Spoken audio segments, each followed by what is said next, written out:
Okay, I want to welcome everyone. We're going to plow right ahead. I want to thank people. As we are settling in, I'll just tell a little story. I had a dear friend who was one of Russia's leading urbanists. His name was Slava Glazichev, and he was a very interesting man. But about 15, 20 years ago, when SimCity was popular, we were having dinner, and he said, boy, I'm so excited. I'm going to make a Russian SimCity so that Russians understand cities. And I said, well, Slava, what's the difference between a Russian SimCity and SimCity? And he said, well, in a Russian SimCity, there's never a straight line. And I think this is the panel that begins to remind us that games are really, really important, and they're important because they set the stage for governance.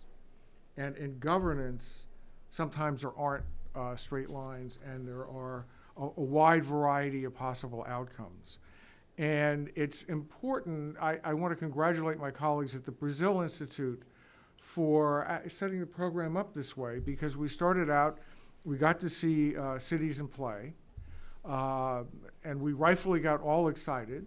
And then we learned that Cities in Play is part of a broader movement in the policy community and the education community trying to game political processes and civic processes, and this is really important. And now we're looking at how essentially the lessons learned from all that we've heard begin to get applied on the ground. And this is, it's not the situation my friend Slava was in 15, 20 years ago. These technologies are being used by local governments around the world to make decisions and to set policy. And therefore, I think this is the theme of this panel is really central to how we move forward. Technology makes it possible for real-time information to be shared in an unprecedented way, including with decision makers. We've all heard about smart cities. Smart cities actually are almost cities of the past. The technology is moving so quickly. And the challenge that is emerging, and I think we're going to be talking about that here, is how does the human, and Walter talked about this, Walter Tejada, but how do we keep human reality front and center in smart cities? How does the smart technology empower better decision making? And how does it remain a means to the end of better governance rather than becoming the end in itself? And I think this is a challenge which people who are engaged in conversations about smart cities are beginning to put front and center. That at some level, all the old questions about how do we govern ourselves aren't resolved by the technology, they're enhanced. Responding to them are enhanced by the technology. And we have a great panel of people I'm looking forward to hearing from to talk about exactly these issues. One of the interesting aspects of Cities at Play, which it has inherited from Fiscal Ship and from the original Budget Hero, which was an earlier version of all this, is players begin by articulating their values. And these are games that are driven by values. And if you have a value of wanting more equitable housing, then you're given a number of policies, and the game helps you understand the implications of those policies, as in how do you pay for affordable housing? Or if your value is absolutely reducing to a minimum tax rates, then the game helps you understand the implications of your values which are driving you to reduce tax rates. So I think that one of the really important aspects of what we've been talking about in this particular instance is that games and cities of play actually link very well to these eternal questions of urban governance.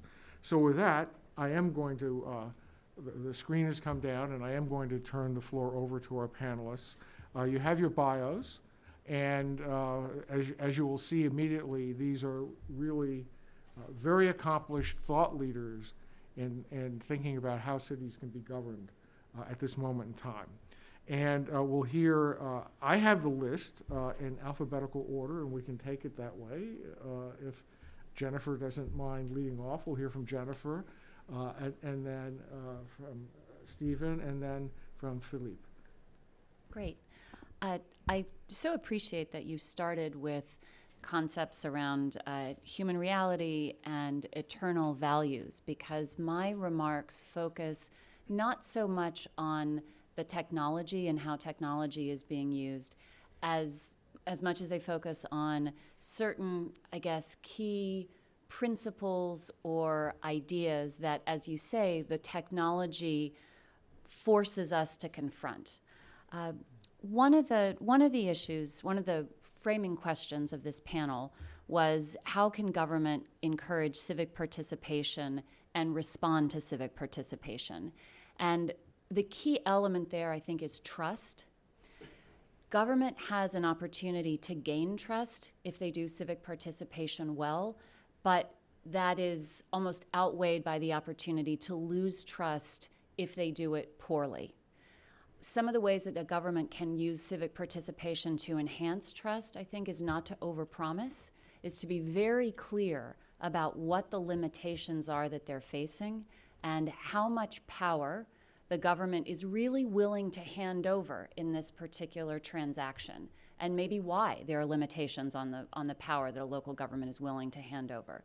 It could be that higher level government, that state or national governments are putting limits on how much flexibility a local government has. The government needs to convey that to folks to say, you have sort of your opportunity for engagement and feedback and participation is this wide, it's not this wide, so that everybody understands how far the transaction can actually go. And I think an important element of continuing to build that trust is going back to people. Maybe Steve Davenport will tell us a little more about closing the feedback loop, letting people know why it was you took their information, what it was you did with it, and how you used it. I've done some work in Detroit or in other communities, and they have so much study fatigue. People feel that they are asked over and over again, what's it like to live here? Who are the community leaders? What are the challenges that you want? How can we help you? And they give their time and they give their thought, and then it's radio silence. And they don't know why it mattered. And so they get tired of being asked because it seems like it's the same questions over and over again. And that hampers trust. That makes community engagement look like a sort of decorative exercise, or something that makes people like me, right, at the Aspen Institute, who loves to go in and ask these questions, makes me feel good, but doesn't necessarily lead to community change or an increase in community capacity. So one of the things that I think we always need to keep in mind about the relationship between governments and community when it comes to engagement is trust, and making sure that we are doing things to enhance trust as opposed to pulling away from trust. The second framing question that I think we're going to talk about in this panel is, how can philanthropy and technology support local governments engaging and innovating with their citizens? And the word that comes to mind in there is to try, meaning that philanthropy and technology companies need to practice what it is that they want local governments to do. How can philanthropy best understand the challenges of those power shifts, right? How best understand how difficult it is internally to cede power, how difficult it is to get out of the seat of expertise and genuinely listen when people are telling you to go in a direction that all of your training and your past history says might not be the right direction. Philanthropy needs to try these things out themselves, partly because I think philanthropy has a much wider band for failure. They're not using taxpayer money. So they can run these experiments and they can learn and resource and build up a library that gives them more credibility when they face local governments or communities. But I think there's an enormous amount that philanthropy can learn by taking the risks themselves, by modeling the behavior that they want local governments to do, and similarly with technology companies. And one of the great opportunities I think that we have at this moment, when the paradigm of the startup and the technology company is so powerful and attractive, right? It's our new shiny object, is this notion of how tech companies do an enormous amount of user testing. They do an enormous amount of user feedback. So to the extent that they can sort of bring and share their best practices, and again, engage the people that they're trying to serve. And certainly one of the criticisms of the civic tech movement thus far, and Omidyar has been very thoughtful about lifting up this criticism, is that folks are creating technologies in search of a problem as opposed to in response to a problem. So I think that we can ask technology companies themselves to be a little more thoughtful and to bring all of their feedback tools to underserved communities as opposed to the communities of developers and beta testers and first users. So my first T in this was trust, the importance of trust between local governments and communities. The second T is try, that philanthropy and business can try these tools and techniques out first. My third and fourth are testing and tools. So the final question that was put to the panelists to structure our remarks is, does engagement lead to better policy? We're not going to get up here and say no, right? And certainly the folks at Feedback Labs have done a series of very thoughtful papers that lay out why feedback is the right thing to do, why feedback and engagement is the smart thing to do, meaning why it works. But when we are asking if something leads to better policy, we should always pause and understand, what is it that we mean by better? There's a lot of embedded assumptions in that. The predominant view, I think, in policy right now is that better means more efficient. It means more output with less dollars. It means more people served. I don't know that that is always the metric that government needs to drive towards. I think efficiency needs to be part of the equation, but I don't know that it alone can stand for what we mean by better. In a democratic environment, there shouldn't be, better should align with democratic, right? So it's a strange question to ask, because in a democracy, better policy should be policy that has some relationship, that is informed by citizen engagement. So I think we need to think carefully about what better is.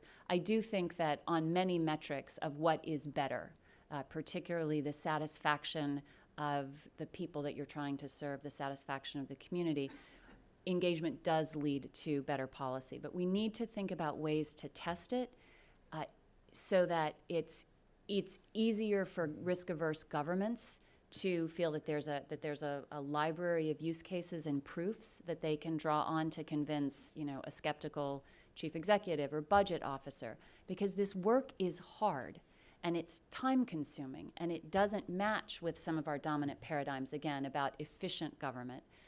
I think we also need tools that, like some of the games that make it, again, easier to run these experiments at lower cost. And by cost, I don't mean just monetary cost, I mean time cost, and also reputational risk cost, and a general feeling of, this is weird and it doesn't feel like what I'm supposed to do as a professional.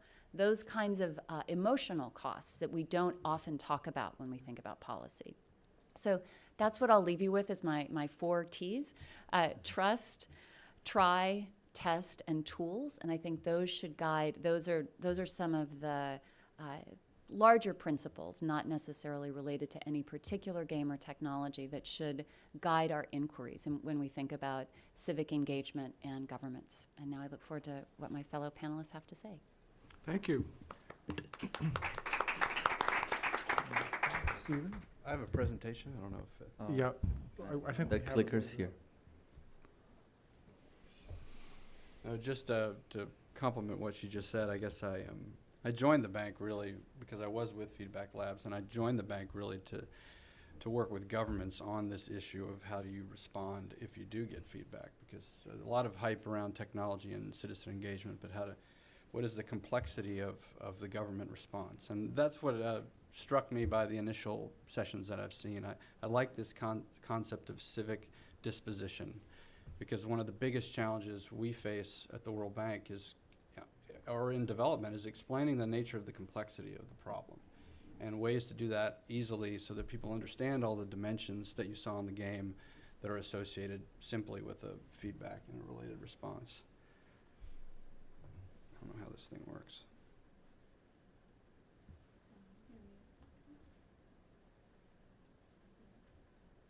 So just to give you a flavor of what citizen engagement looks like where I work. So my clients are governments. They play a lot of games,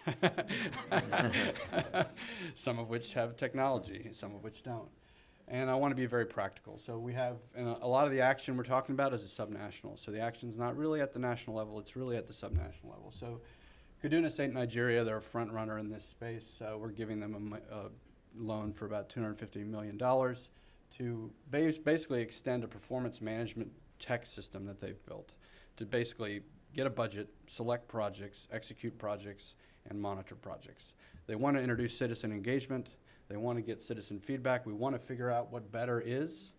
But the problem is, how do you provide those incentives? Because government does not move quickly. Government does not always seek out citizen engagement.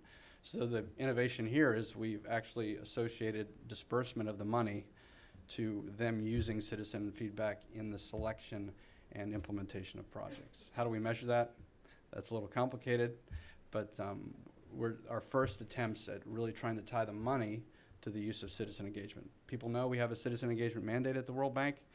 It has its benefits, it has its limitations, but how do we get that into the actual loans and grants that the bank gives to our clients? And then just to say that technology has been around a long time, so there are different versions of technology. So there's always, and I think the previous session was about online, offline a little bit. A lot of offline in what we do. Reality is online is not the only, you have to do it in conjunction with offline. In this case, cars, technology to go monitor the projects, to go see what's really happening, because funny business can always occur. Next one is Kenya, participatory budgeting. You probably heard of it.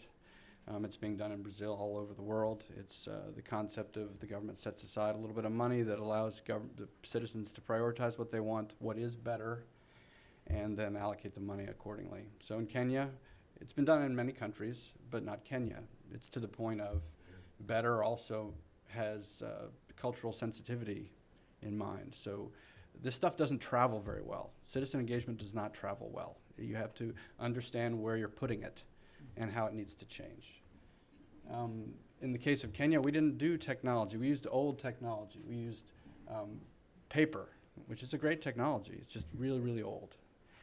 And the idea was that let's get the communities together, and for the first time in Kenya, let's establish a 10-step process to how participatory budgeting should work in Kenya, and let the counties decide how they want to implement it, but just be beholden to the 10 principles, similar to like the Feedback Labs principles. What are the 10 things we don't want to violate in terms of principles, but then let the counties do it the way they want. And we're not bringing in technology until after we figure out the process.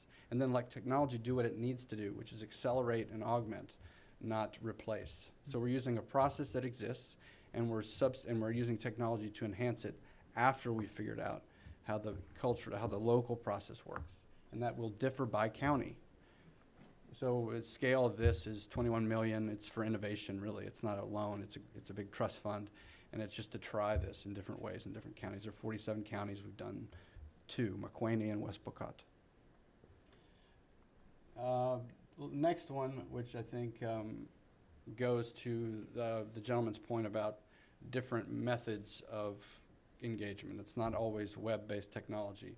There is the audio and visual. So in the case of Brazil, Ceará, we had an issue of literacy. So we couldn't really just use the website, and we really couldn't use SMS.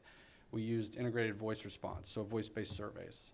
So using creative approaches, which Felipe knows well, like I can't remember, I mean, Voda Mobile Yeah. and some of the URL intercept technologies, yeah. were able to get a hold of a certain representative sample and ask them questions through voice-based surveys in local dialects, which allow us to get around our biggest issues, which is illiteracy in rural areas, particularly women.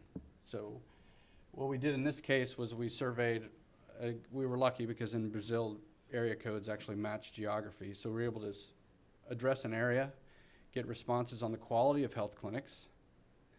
The challenge was always, what do we do if they all complain? And then we go to our client and we say, here are all your complaints. How are you going to deal with it? They don't have the capacity to do so. So we have to develop a loan to follow up on the response. So before we just put all the data in the public domain, we help the government figure out how they're going to respond to it. And that is not easy to do. What we did also was we asked a few questions. As they were answering questions around what is the quality of their service, we asked them, did you pay a little extra? Innocuous questions to see if there was any corruption. And we were able to identify some service clinics where there was a higher instance of people paying a little extra. So the problem in Brazil was they couldn't hunt down every single anti-corruption issue, but if we could give them some areas to focus, they could more effectively manage resources. So again, that's teeth, that's consequence, that's how does government respond? So that's what I do all day. I get the boring job of helping governments to respond. Last thing that's being launched right now, in case you care, is you can Google it, Civic Tech in the Global South. We've got a book we're publishing which has 3 examples in it. U-Report in Uganda, which is very good. Maji Voice, which is water sector citizen engagement. And participatory budgeting in Brazil, similar to this. If you want to take a look, that's being launched today.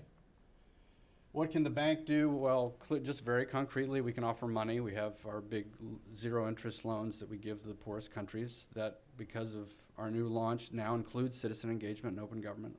So governments can borrow for this. We have GPSA, we have Open Government Partnership you might have heard of. There's a trust fund.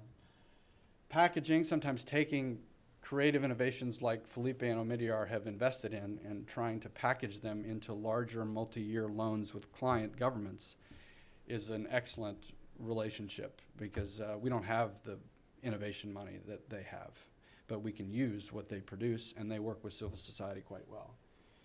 Where appropriate, because the bank is not the most popular organization in all these countries, is sometimes we're a good convener platform to get all these actors together.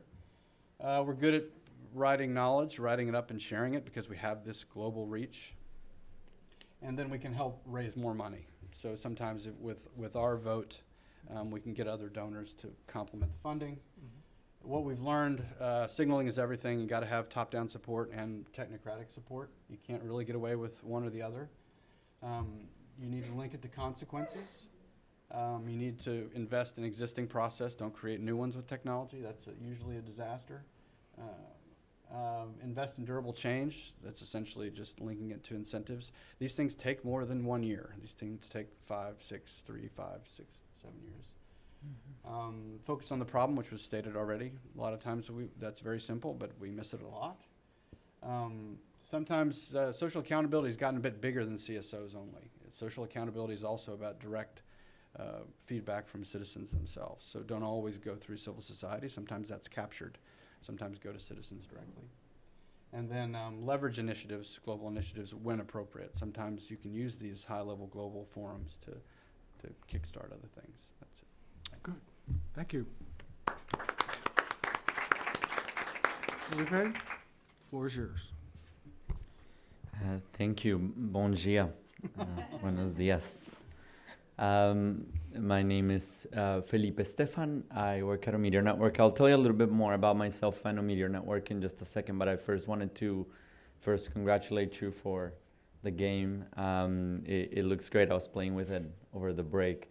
And also express my gratitude to the Wilson Center for the invitation. Actually, my master's thesis many years ago now, when people weren't even talking about civic tech as a concept, was on how Colombia, where I'm from, could use mobile technology to engage youth on, and I had my master's thesis the game was called Build Your Own Colombia. And so I feel like I've come full circle, talking about games and citizen engagement. So thank you for the invitation.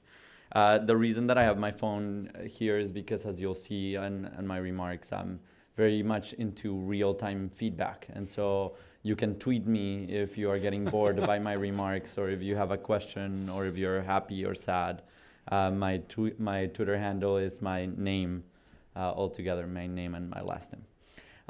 So at a Meteor Network, what we do is invest in civic technology to make it so that governments are more open, more effective, more efficient, and that those that are not in government understand better what is happening with government, have the information to be able to participate in the decisions that impact their lives, and can monitor and hold government accountable for its actions.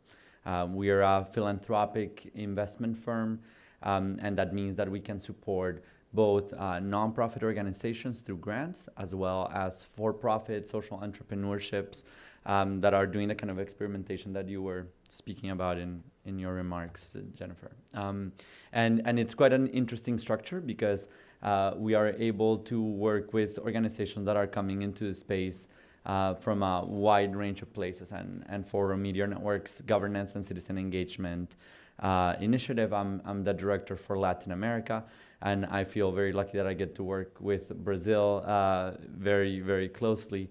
But just so that you understand some of the things that we've done on citizen engagement, we are investors on organizations such as Change.org or ClickFix. In Brazil, we've invested in a civic tech company called Collab that does local level engagement.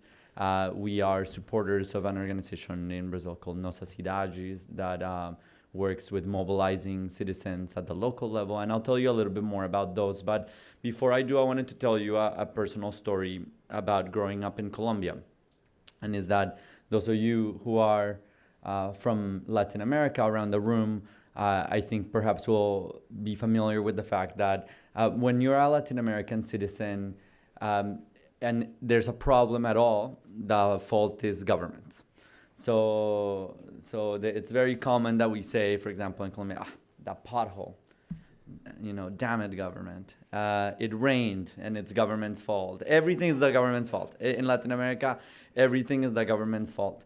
And what is so, and what is so remarkable about the fact that there's this mentality that everything is the government's fault is that when people express that sort of frustration towards government, they do so almost as if there was nothing that we could do to fix it. I think one of the most problematic things with that sort of that seeping in of that ideology in Latin America is that people simply use the government as a scapegoat, as if government wasn't supposed to represent us, and as if we weren't part of ensuring that the future of our community was the one that we wanted to see.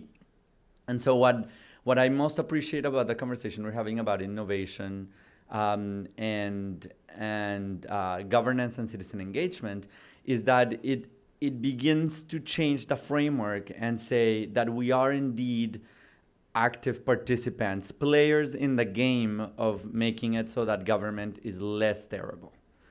And that is incredibly important, because we are at a time in which we in Latin America can't be and shouldn't be shackled by our history. The reality of it is that the problems that we've had for a very long time, whether they're corruption, mismanagement, inefficiency, lack of trust, crisis of representation, yes, they've been there for a very long time, but the solutions that we have available today to resolve those problems are better, more innovative, more accessible than they've ever been before in the history of humanity. And there's something that is very exciting to me about that. There's something that is very exciting to me about the idea that today we have more information that can be shared more quickly by more people in more places than we've ever had before, and that means that we can completely rethink the way that government is government and governs, and the way that citizens exercise their citizenship. And I know that we're talking about urban innovation, and I think that's why it's important to say that cities are not static. Cities are moving organisms. They're evolving continuously. And what is also not static is citizenship. We have to move on from the idea that being an active citizen means voting. The reality of it is that the way that we relate to our governments as citizens and that government relates to us is constant, is ongoing, and it evolves over time. And we're active participants in making that happen. And because I'm the last speaker before we open it up for questions, I want to be slightly provocative, because I think that those of us who are from Latin America understand that we are living at a time in which this conversation about innovation in our cities and our governments can't be detached from the realities that we face every day and what we're seeing in the news. The reality is that in our region, and Brazil is an example of this, we're about to face an enormous amount of elections. In 2018, Brazil has an election. Well, sometimes people ask me sometimes some of my colleagues ask me when the Brazilian election is, and I tell them that maybe tomorrow, maybe in October of next year. I don't know. But Brazil has an election. My country, Colombia, has a very critical election, the first one since the approval of a peace agreement. Mexico has elections. El Salvador has elections. Chile has elections. Paraguay has elections. Argentina has parliamentary elections. Venezuela has elections. So that is the prospects that we're facing as a region in the next 12 to 14 months.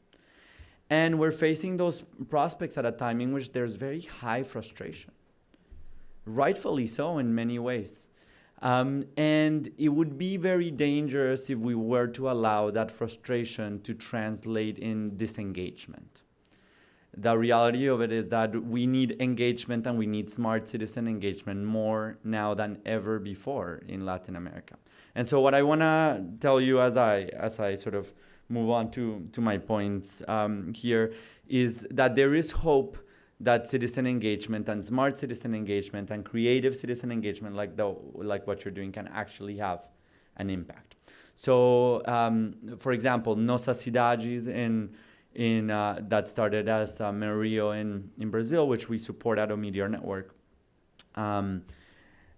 partnered with mothers and fathers of people who had been disappeared in Rio.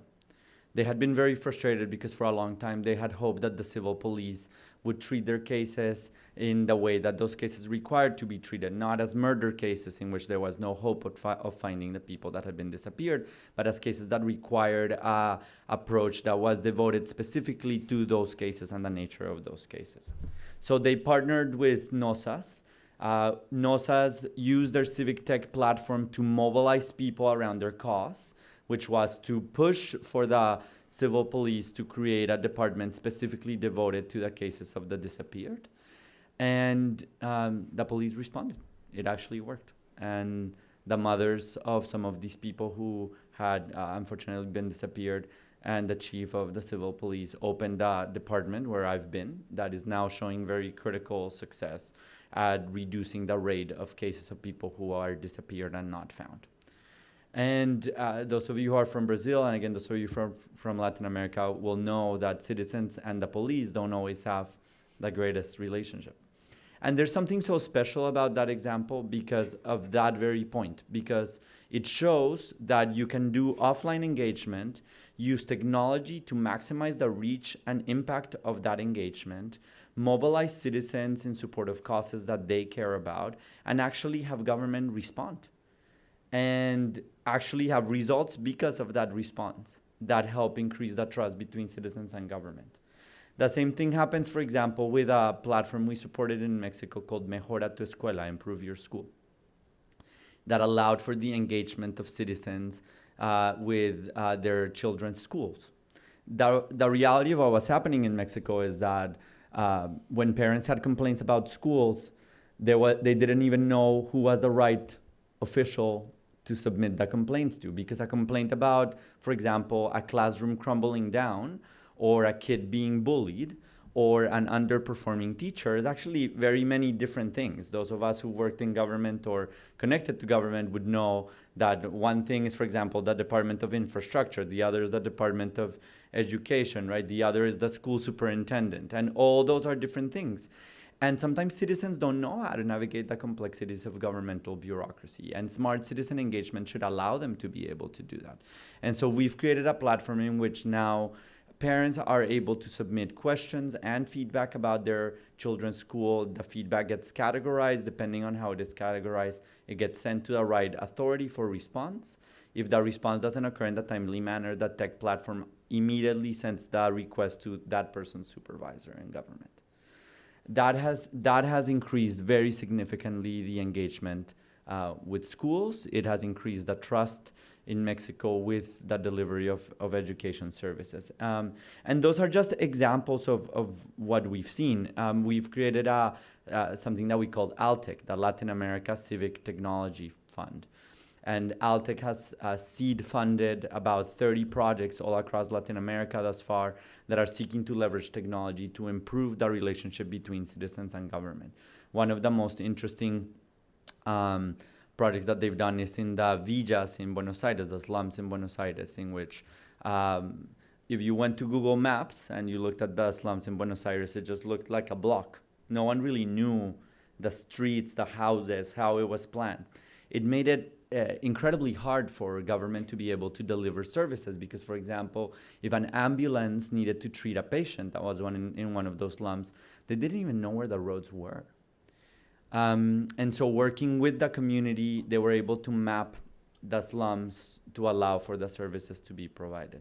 So those are all examples of how technology and innovation can actually resolve some of the issues that we have. But let me close just with very quick learnings and provocations. One is that participation needs to be rewarded. Jennifer was saying it rightly, and is that when people spend their time to go to a local assembly or to play a game or to submit their feedback, they deserve and they expect a response. Tiago Peixoto, who Steve and I worked with and who's part of the book that Steve was just mentioning, always says that citizen participation is like playing the lottery. Not everyone has to win, but you'll only play if you think that there's a chance, even a tiny chance, that maybe you will win. And so if no one's winning, if everyone's participating and no one's winning, it's unsustainable. The second, and I won't go into it in very much detail because Steve has spoken about it, the most impactful use of technology is the one that mixes offline engagement with online engagement. That has proven to be especially true for Latin America. All the work that we've done in Latin America shows that it is when you connect real-life communities, where you go to neighborhoods and you talk to people and connect technology to maximize the voice of those citizens, that you actually have inclusive and impactful uses of technology. So my question as we open up for question and answer is, understanding the challenges that we face in Latin America, how is it that we should leverage technology to smartly engage citizens in resolving the issues that we face today? Thank you. Obrigado. Thank you. I'm going to go right to the floor and see if there are questions, if this discussion has prompted questions. I want to come at this from maybe a different direction. As I've been sitting here today, I've been thinking about some of the graduate school courses I took, and I remember, the dominant paradigm when I was going through some of the political science courses on urban governance about 20 years ago was Peterson's work, City Limits. And the idea was that cities really couldn't do anything. At best, they were kind of administrative arms of some larger state. They didn't really have the resources to respond. And I'm struck with how far the discussion has come. And I want to ask why? What is driving the dismantling of an old paradigm of what urban politics was about and the emergence of a new paradigm, which for all of its problems is predicated upon the capacity of cities to function? We have Barber's last book, I guess it turned out to be, If Mayors Ruled the World. And his response there is that mayors are problem solvers, national legislators and national governments aren't. But clearly there's a larger issue which the three of you have all encountered, that the world is changing, but maybe not, which is always what happens with change. But why is there a hunger at this moment for thinking about these issues differently? Jennifer, maybe I'll start with you. Sure. I think that's an excellent question, and it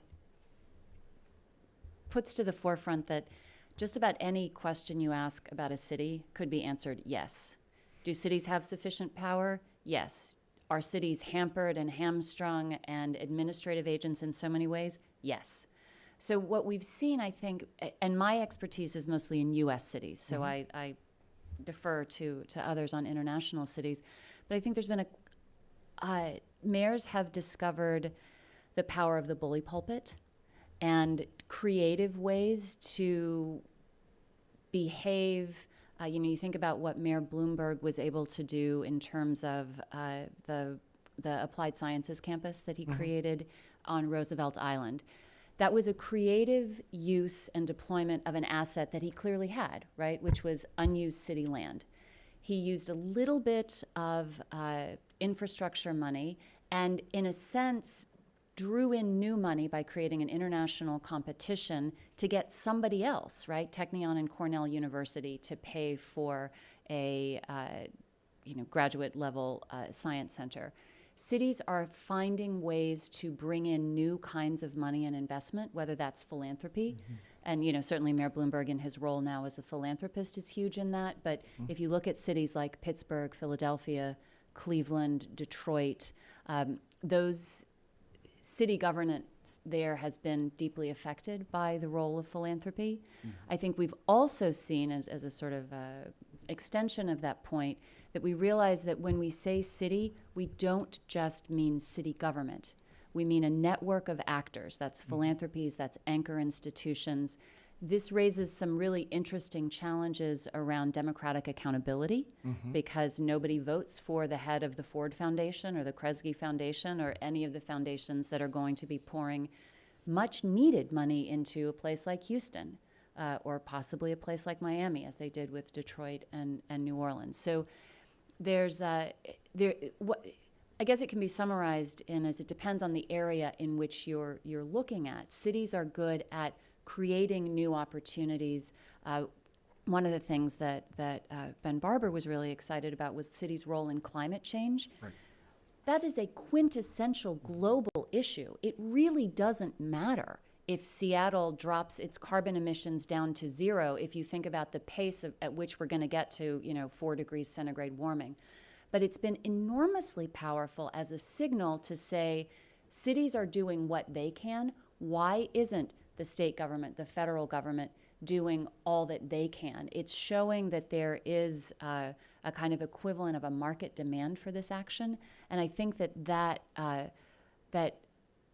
we underestimated that in the era in which city limits was written, right? When we were in an era in which we expected the federal government to do an enormous amount. And I'll just say one more thing, certainly in the United States context, right? Power abhors a vacuum.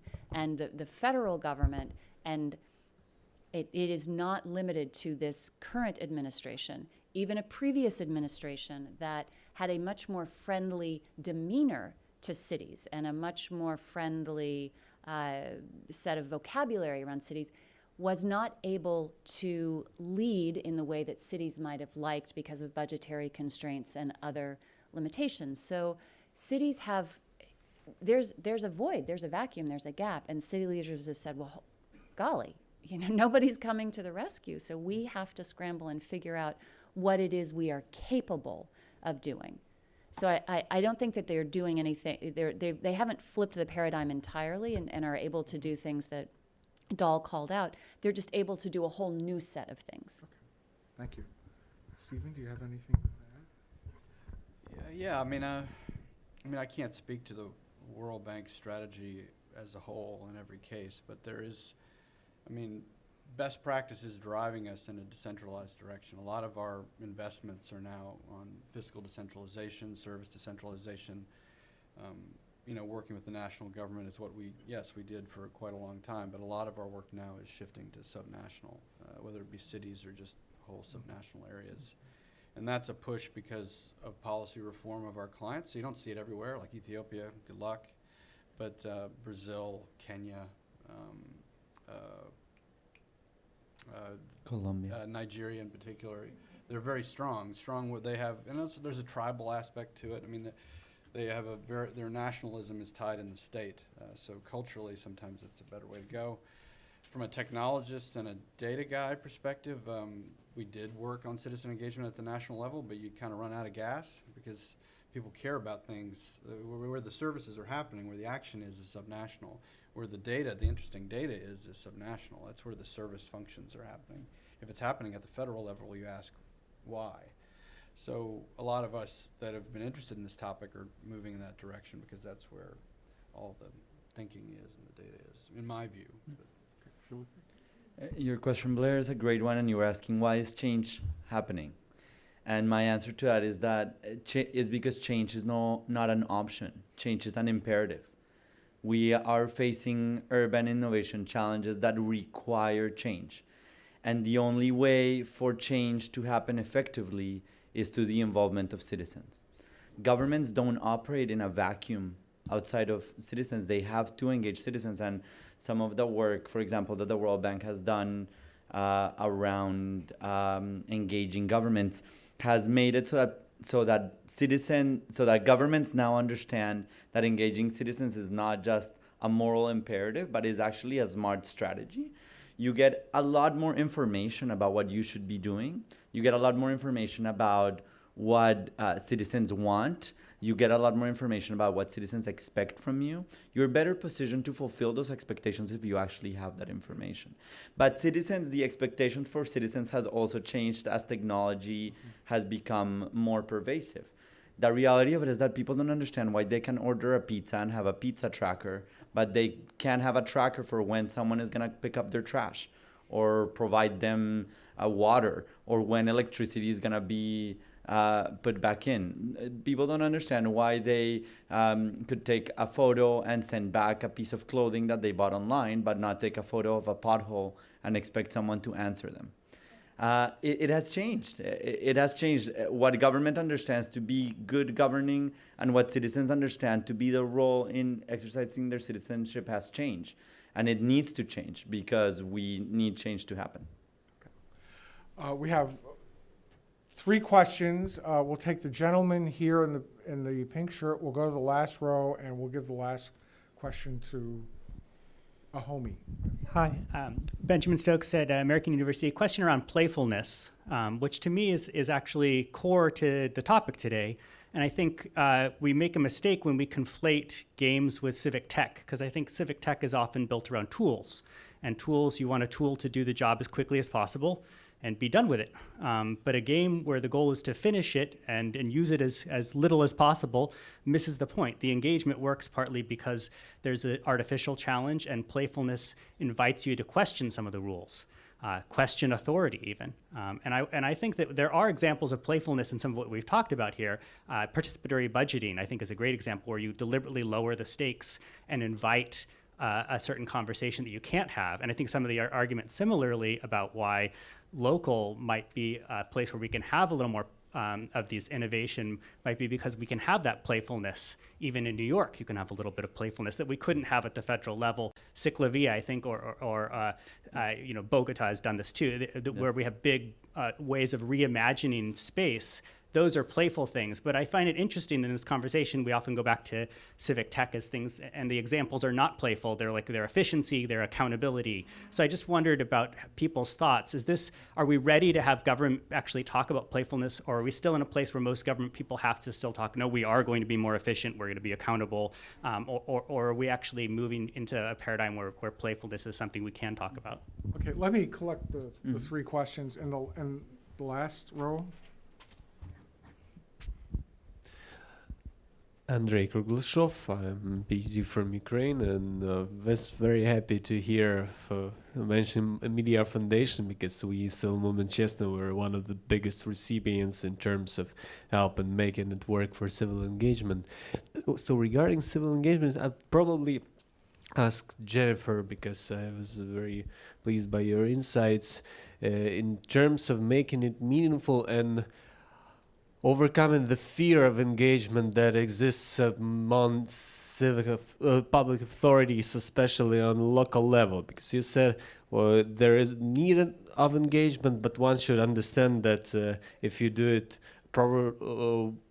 in a bad way, you will lose more trust than you could have gained. But the thing is that it's like a escalator. You are not just standing on one place. You're moving down if you are not doing civic engagement. So my question is, just from your perspective and your understanding, what are the arguments and good ways to start this road to civil engagement so that public officials will not get too frustrated or afraid, because feedback can get rough, and it often does. What is the more or less safe path to connect, to bridge the local government representatives and general public?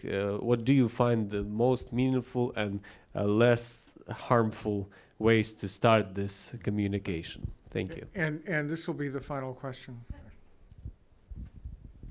Thank you. I'm Ann Bowser. I'm in the Science and Technology Innovation Program here at the Wilson Center. I study citizen science and crowdsourcing, often in the context of open government. And I also look a lot at technologies for citizen science and other forms of civic participation. My question for the panel: you've talked about locality a lot, also a range of technologies, games, paper, and everything in between.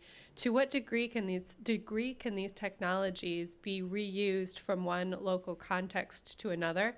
Thinking about some generic platforms that can be successful, like social media, versus to what degree do technologies really need to be developed for very specific localities or cities?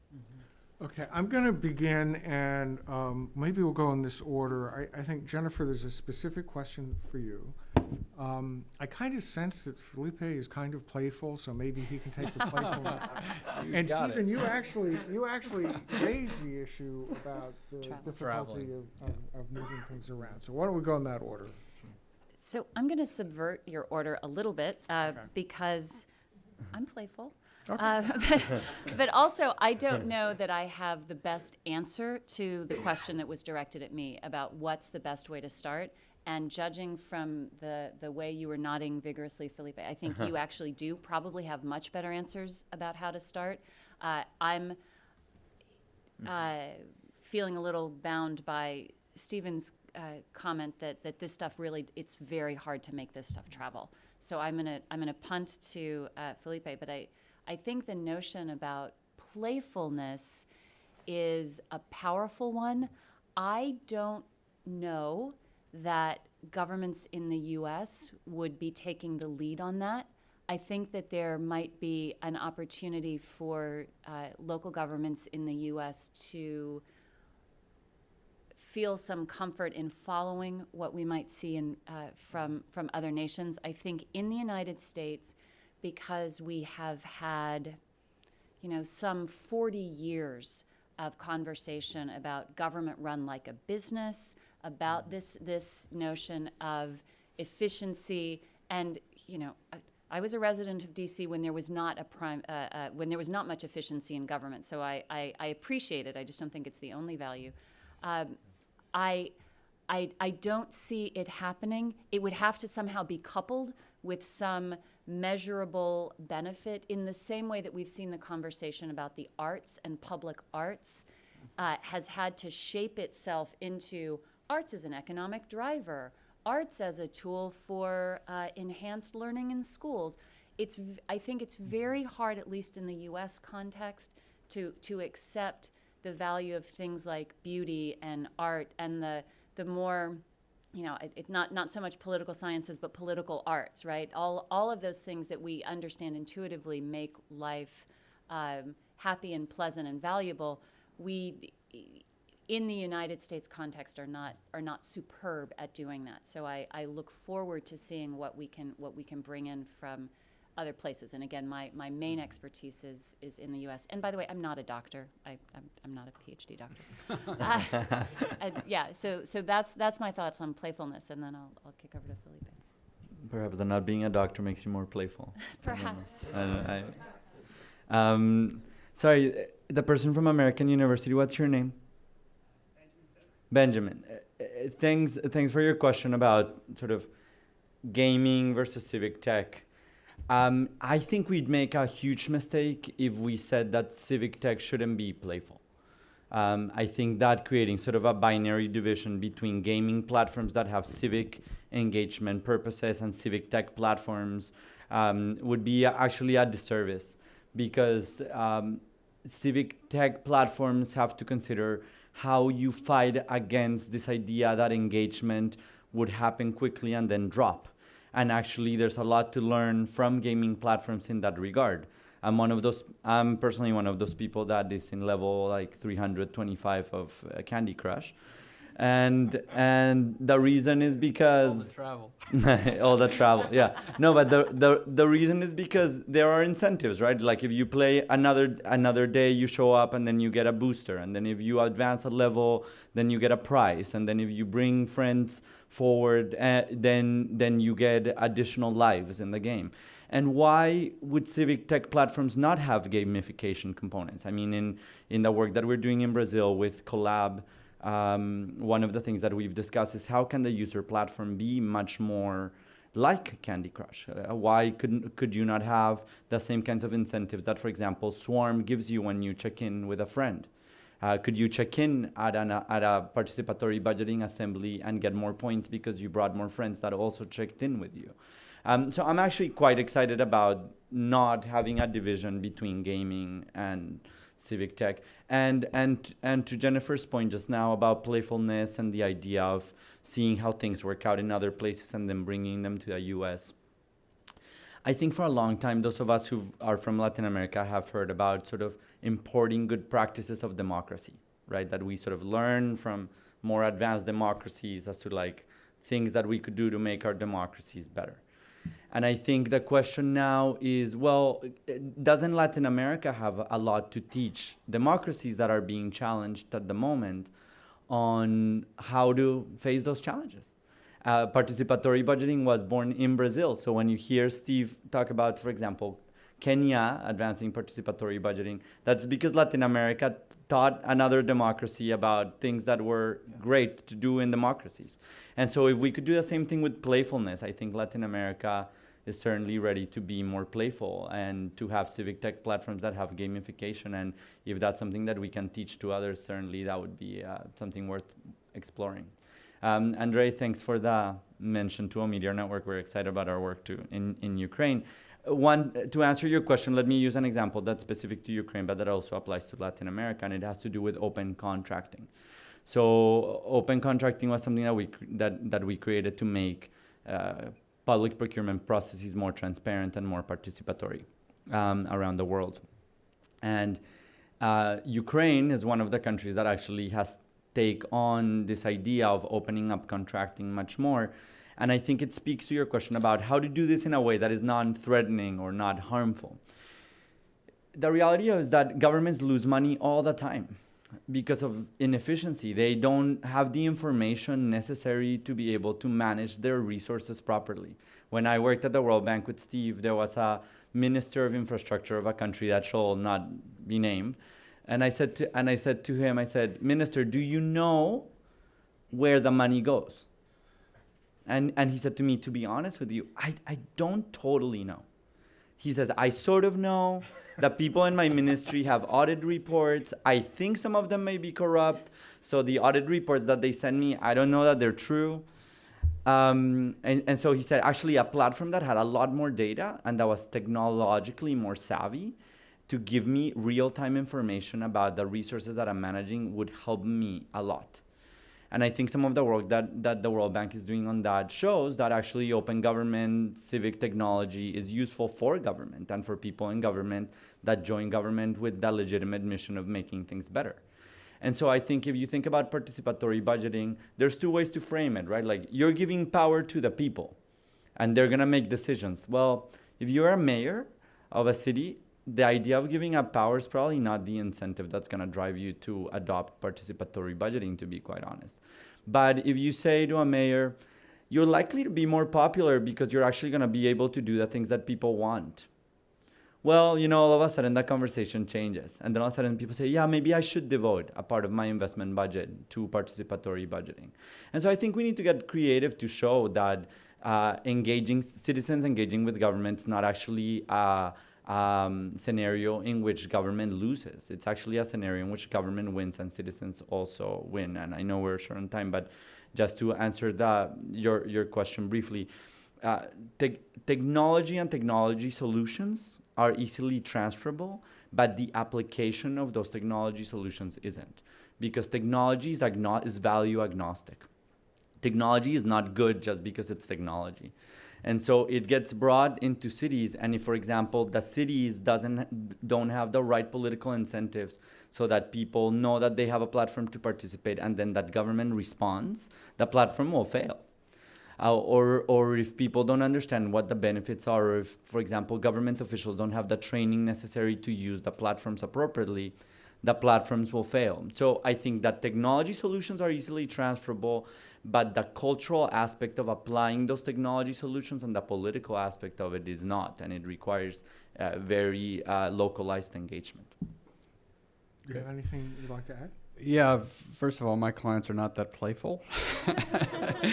There are pockets of playfulness. I would agree with you that PB is probably the nice, more open, safe space for that type of activity, because you come up with all these new ideas. Citizen engagement is quasi-playful more generally. Matching perceptions with reality is a bit playful, if I'm following your logic. Beneficial ownership is playful but deadly. Anti-corruption is kind of a playful space. I don't think anybody really knows how to detect it with systems and data. I think we need to explore that more. Pardon? On anti-corruption issues, on how to detect it and things like that. In terms of, I live this life of how does technology travel. The only thing I would add to Felipe, who's exactly right, is that watch out for the technical political economy. So sometimes technology can travel, but they don't have the skills to implement it, right? So you have to be careful what the cost is of that transfer in the learning curve.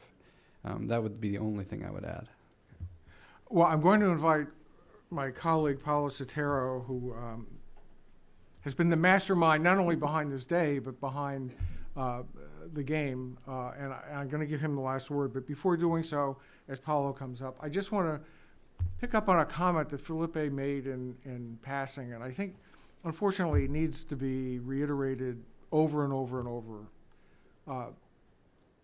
When it comes to the current urban condition, change is not an option. Change is occurring all around us. Most people in the world, and most people in the United States even, have accepted that climate change is a game changer. Not everybody, but most. Fewer people maybe have accepted the fact that migration is transforming every aspect of our existence on this planet. But even fewer people recognize what is happening with urbanization in this world. And it's not just, you say, well, we're now an urban species. Half the people on the planet live in cities. Oh, yeah. 70-80% of people are going to live in cities in the lifetime of many of the people in this room. And if we don't start engaging that change, catch-up is going to be almost impossible. And that's why this game is so important. And if you go back to the very beginning, that little badge that people get, I was mayor for a day, it's playful, but it's also very serious. In a world in which literally hundreds of millions of urbanites are going to be living in places that were never urban before, everybody has to begin to feel as if he or she is mayor for a day of their community. So I want to commend everybody involved in this game. It's really very important, And on that, Paulo, I'll give you the last word. Thank you, Blair. I'd like to have Anya here with me. It's nice to be referred to as a masterminder. Man, feels good. A little bit an exaggeration because this was masterminded by a lot of people. My dear friend, Milton Seligman, our colleagues at BRAVA, Miriam, Henrique, Leticia. The real mind behind this conference is Anya's. She is the program associate of the Brazil Institute, and she helped us organize all this. Thank you, Elizabeth. Thank you, Blair, for for your participation, our speakers. And as we mentioned at the beginning, today is Brazil's 195th birthday.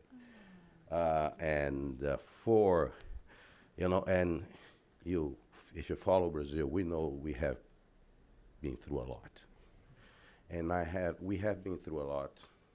I think sometimes it's, as a Minister Justice, Luis Roberto Barroso, who will be here with us tomorrow.